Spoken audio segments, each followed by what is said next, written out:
আজ সকাল থেকে অনেক খুশি আমি, কারণ আজকে আমার মায়ের বার্থডে। তো এটা হচ্ছে একটা বার্থডে স্পেশাল ব্লগ। তো সকালবেলা ঘুম থেকে উঠে সবার হয়ে গেছে, কিন্তু মেনুটা আজকে মোটেই স্পেশাল ছিল না। কারণ আজকে মেনুতে ছিল শাক ভাজা, আলু চচ্চড়ি। তো বিকেলবেলা বানিকাকে দিতে বাড়িতে গেছিলাম। বিড়ালটাকে দেখে তোমরা ভাবছো যে এটা কার, এটা আমাদের নয়। তো তারপরে আমি এসে একটু রান্না করছিলাম, রান্না করতে করতে ডিমের ঝোল রান্না করছিলাম। তো তারপরে ডিমের ঝোলে সব কিছু করে টমেটো টমেটো সব কিছু দিয়ে যাবতীয় ওটা আলাদা করে বললাম না কে কে দিতে হচ্ছিলো। তারপরে পড়ে গেছিলাম আরেক যন্ত্রণায়।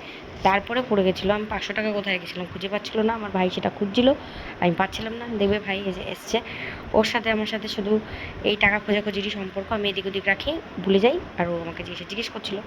তো যথারীতি পাচ্ছিলাম না। তারপরে এবার ডিমগুলো তুলে নিলাম, আস্তে আস্তে রান্না করছি। আর তোমাদের কার কার এরকম হয় বলো তো? আমার বিশেষ করে না, আমি এখন ভুলে যাই যে কোথায় রেখেছি না রেখেছি, এগুলো না ভুলে যাই, মনে করতে পারি না। তারপরে এবার কিছুক্ষণ পরে মনে পড়েছে, আর আমি ইচ্ছা করে বলছিলাম না, তার জন্য আমাকে জিজ্ঞেস করছিল সত্যি করে বল কোথায় রেখেছিস, এটা ছুঁয়ে বল ওটা ছুঁয়ে বল। আমি যার জন্য ছুটছিলাম না। এই চলছিল দুজনের মধ্যে। আজকে অনেক দিন পর একটা গুড নিউজ আছে, আমার মেয়ে অনেক দিন পর আজকে একটু ভাত খেয়েছে। তো আমি সেই আনন্দে নাচানাচি করছিলাম। তো মশলাটাকে আমি অলরেডি কষতে দিয়ে দিয়েছি। তারপরে এবার সব মশলাগুলো আস্তে আস্তে আস্তে গুঁড়ো মশলাগুলো দিয়ে দেবো। তো গুঁড়ো মশলার মধ্যে জাস্ট আমি দিয়েছি একটু হলুদ, একটু জিরা, আর একটুখানি কাশ্মীরি রেড চিলি, ব্যাস আর কিছু না। তো খুব জল তেষ্টা পেয়েছিলাম, জলটা খেয়ে নিয়ে দেখো কেমন রঙটা এসছে। আমরা ডিমের কষা করলে এরকম করেই খাই, আনালে আমাদের ভালো লাগে না। তো এই যে কষাটা দিয়ে আমি এক থালা ভাত খেয়ে নিয়েছিলাম। তারপরে এবার ডিমের ঝোল রান্না করতে করতে করতে করতে ভাবছিলাম একটু নাচ করা যাক।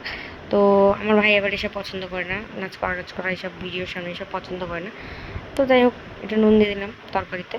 তরকারিতে নুনটা দেওয়ার পরে তারপরে ভাবছিলাম যে মিষ্টিটাও দেওয়া হয়নি, তো মিষ্টিটাও দিয়ে দেবো। আমি একটা কথা চিন্তা করি যে আজকে আজকে আমি ভিডিও বানাই এই বানাই, আমার ভাই সেগুলো পছন্দ না, যে ভিডিও বানাই তুই করি সেগুলো পছন্দ না। তো দেখো, থামনেল বানানোর জন্য একটু স্টাইল করে ডিমগুলো আস্তে আস্তে ঝোলের মধ্যে দিয়ে দিলাম। এরপর আরেকটা হয়ে গেছে কাণ্ড। ডিমটা বসিয়ে, ডিমটার কথা মনেই নেই, ঝোল একদম শুকিয়ে টুকিয়ে একাকার।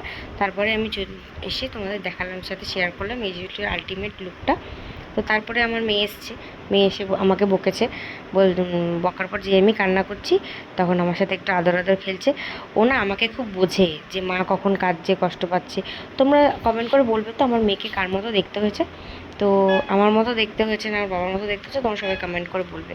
তো এই ঢং টং করে নেওয়ার পর আমার তো মনে ছিল না যে আমি ডিমের ঝোলটা বসিয়েছি। তারপরে আলটিমেট লুকটা এরকম হয়েছে। আমরা এরকমই খাই।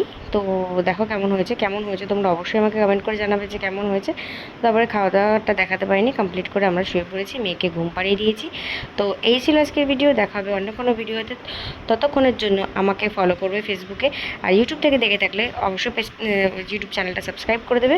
তো ভালো থেকো, সুস্থ থেকো, দেখা হবে অন্য কোনো একটা ভিডিওতে।